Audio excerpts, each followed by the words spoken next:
9 सितंबर 1985 कोटा जिले के सबसे बड़े व्यापारिक कस्बे रामगंज मंडी के लिए एक ऐसा दिन जिसे भूले नहीं भुलाया जा सकता। रामगंज मंडी और ग्रामीण इलाकों के युवाओं के लिए उच्च शिक्षा का अभाव एक गंभीर समस्या बन चुका था, जिसके बाद छात्र शक्ति ने संगठित आंदोलन आरंभ किया कॉलेज की मांग को लेकर। इस दौरान बड़ी तादाद में सड़कों पर उतरे युवाओं का आंदोलन उग्र हुआ तो प्रशासन की कड़ी कार्रवाई का छात्रों को शिकार होना पड़ा। रामगंज मंडी के इतिहास में भले ही इस दिन को आज भी छात्र शक्ति के प्रयासों को कुचलने के तौर पर देखा जाए, लेकिन इसके बाद शहर में उदय होता है सैकड़ों युवा छात्र नेताओं का। इस घटना के करीब 7 साल बाद रामगंज मंडी में तो कॉलेज नहीं था, लेकिन यहाँ की छात्र शक्ति का लोहा पूर्व मुख्यमंत्री के इलाके झालावाड़ में भी माना जाता था। वजह थी रामगंज मंडी के कॉलेज छात्रों के वोटों के बलबूते झालावाड़ कॉलेज में प्रेसिडेंट का निर्वाचन होना।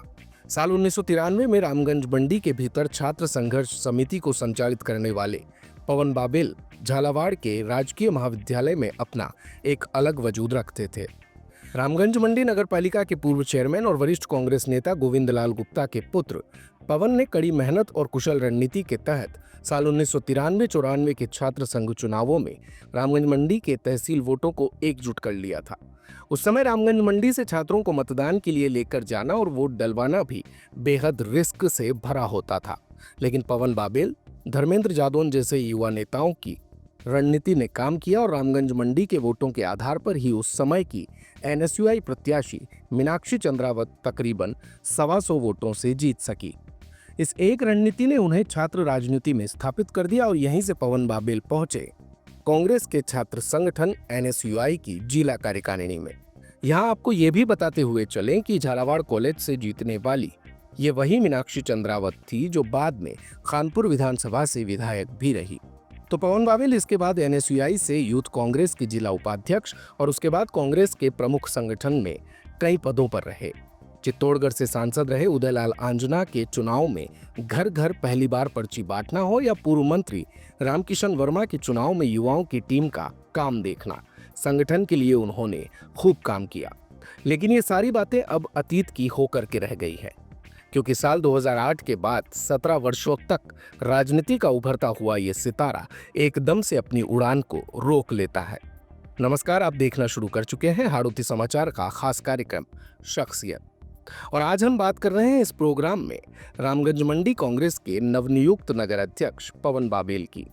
रामगंज मंडी के लिए अक्सर एक बात कही जाती है कि यहाँ का विकास यहाँ की राजनीति ने नहीं होने दिया, लेकिन वहीं दूसरी तरफ एक सच ये भी है कि हाल के दिनों में यही रामगंज मंडी अपनी सियासी अदावतों के चलते चर्चा में है। बीते 2.25 दशक से विधानसभा में सत्ता से दूरी का दंश झेल रही कांग्रेस में अब अचानक से नई ऊर्जा देखने को मिल रही है। सत्ता पक्ष हो या विपक्ष के खेमे, आम आदमी तक इस समय कांग्रेस के भीतर हो रही धड़ाधड़ ज्वाइनिंग्स को देख रहा है।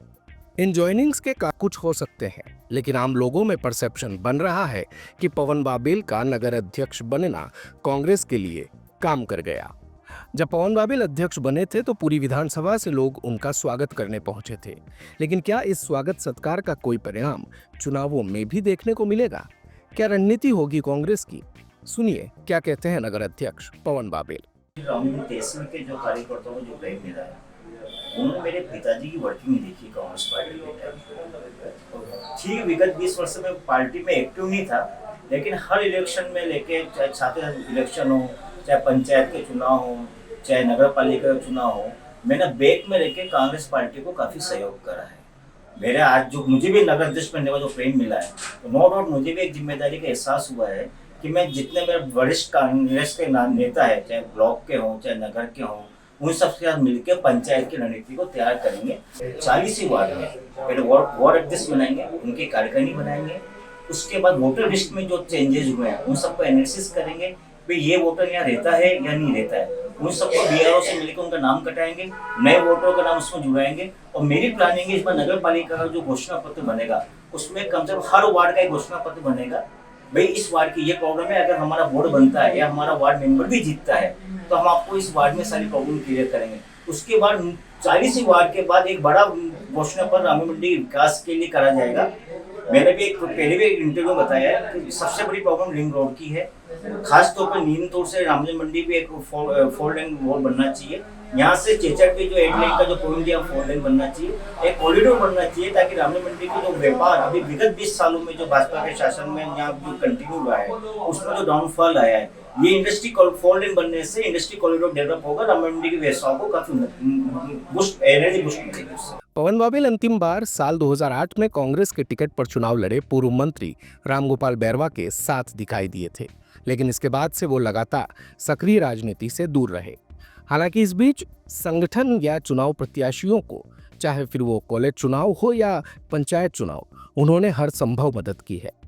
राजनीतिक सक्रियता कम करने के पीछे पवन बाबिल एक बड़ा कारण पारिवारिक जीवन और समाज सेवा के लिए समय देना बताते हैं, जो एक तरह से ठीक भी है, क्योंकि साल 1994 से पवन बाबिल जरूरतमंद बच्चों के लिए पुस्तकों और स्टेशनरी प्रदान करने के अलावा बुजुर्गों के लिए अपने खर्च पर दवाओं का प्रबंध करने तथा कोरोना जैसे भीषण काल में भी व्यापारिक लोगों तथा जरूरतमंदों तक मदद पहुंचाने का काम करते आए हैं, और वो भी गुप्त रूप से।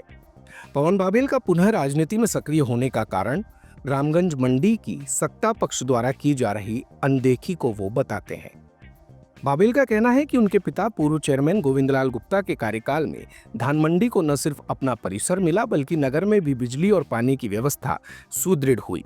बच्चियों के लिए अलग कन्या स्कूल का होना उन्हीं के कार्यकाल में संभव हो पाया था। लेकिन आज के अत्याधुनिक समय में भी जब लोगों की समस्याओं का समाधान नहीं होता तो मन में पीड़ा होती है। रामजन मंडी विकास के लिए अगर मुझे सत्ता पक्ष के बाद भी जाना पड़ेगा तो मैं जाऊंगा। मेरी किसी प्रकार की कोई ईगो नहीं है। रामजन मंडी का विकास मेरा ध्येय है और उसको विकास को आने वाले नगर पालिका विकास के बाद बोर्ड बनने के बाद आपको महसूस होगा, अगर कांग्रेस का बोर्ड बनता है तो ऑटोमेटिक आपको महसूस होगा कि रामजन मंडी विकास किस तरह से जाएगा। क्योंकि आप ये देखिए कि पुराने टाइम पे जो चेयरमैन भी है उन्होंने यहाँ की धान मंडी की स्थापना करी है, राइट पानी वो लोग लेके आए हैं, डामरीकरण उन्होंने स्टार्ट करा है, उस टाइम हॉस्पिटल खुले हुए हैं, उस टाइम के आज के तारीख में आप देखिए कि आप बालिका स्कूल हुआ करता था बाजार नंबर 1 में, जब बच्चों को लड़कियों को बॉयज स्कूल में कोविड में नहीं भेजा जाता था तो पुराने कांग्रेस के नेताओं ने उस स्कूल को खुलवाया है। साबू किराडन जो डोनेट करवाया है साबू जी के, ये भी कांग्रेस की देन है। तो कांग्रेस ने रामजन मंडी विकास में बहुत काम करा है। भाई साहब रामकिशन जी ने बहुत काम करा है। इस कॉलेज उन्हीं की देन है। मेरे डिमांड हो रहे माननीय मंत्री जी महोदय साहब से कि इस कॉलेज को पीजी करा जाए, नहीं तो आने वाले 2 साल के अंदर ये कॉलेज बंद हो जाएगा और रामजन मंडी उपखंड के लिए बहुत बड़ी नुकसान है। क्या रामजन चलता 75 बीघा जमीन होने के बाद अगर कोई कॉलेज बंद होता है तो ये बहुत बड़ी कहा जाएगा कि बहुत बड़ा दुर्भाग्य इस क्षेत्र के लिए कि चलता हुआ कॉलेज बंद होना। इसका एक ही सोल्यूशन है कि इसको पीजी करें ताकि कॉलेज कभी किसी भी स्थिति में बंद ना हो। हाल में हुए रामगंज मंडी के चेयरमैन निलंबन और अन्य विषयों पर भी पवन बाबिल मुखर होकर सामने आए हैं तथा विपक्ष के तौर पर अपना मोर्चा संभाले हुए हैं। प्रशासनिक अधिकारी को दिशा निर्देश देने का अधिकार होता है, लेकिन पालिका अध्यक्ष को होता है। आप भी जानते हैं इसको कि किसी भी पालिका अध्यक्ष को दूसरे डिपार्टमेंट के अधिकारी को दिशा निर्देश देने का अधिकार नहीं है। तो एक तरह से पब्लिक के साथ छड़ा हुआ था, पॉलिटिकल स्टैंड थे। माननीय मंत्री जी किसी को नॉमिनेट करते, अधिकारी को वो आकर उस मीटिंग को लेते, माननीय सांसद साहब किसी को भेजते, तो ऐसा लगता है कि वाकई में ये जनता की सुनवाई हुई। लेकिन इसको पॉलिटिकल स्टैंड बना के माननीय एक व्यक्तिगत व्यक्ति ने अपना वर्चस्व बनाने के लिए इस मीटिंग को लिया है। उस मीटिंग को लेने का कोई मतलब नहीं, ना वो दिशा निर्देश देने का पावर है। इससे तो ऐसा लगता है कि प्रशासनिक अधिकारी बचे ही नहीं है, मंत्री जी रहे ही नहीं। जो हमारे क्षेत्र के विधायक माननीय मंत्री महोदय हैं, उनका खुद का कोई अस्तित्व नहीं बचा इनके सामने। तो मैं तो आप क्वेश्चन उठाता हूँ कि माननीय मंत्री जी को इनको कंट्रोल करा जाए और माननीय प्रशासनिक अधिकारियों को कहा जाए कि जो भी प्रशासन के अधिकार है उनको पूरा उपयोग करें, पालिका अध्यक्ष का उनका क्राइटेरिया सेट करें और जहां जहां प्रशासनिक अधिकारी दिशा निर्देश दे सकते हैं पब्लिक के लिए कदम उठाएं। नगर कांग्रेस अध्यक्ष पवन बाबिल इस समय संगठन में नई जान फूंकने की हर संभव कोशिश कर रहे हैं। प्रशासन हो या फिर सत्ता, खुलकर अपनी पार्टी को मजबूत करने के लिए पवन बाबिल की ओर से खूब सियासी तीर छोड़े जा रहे हैं।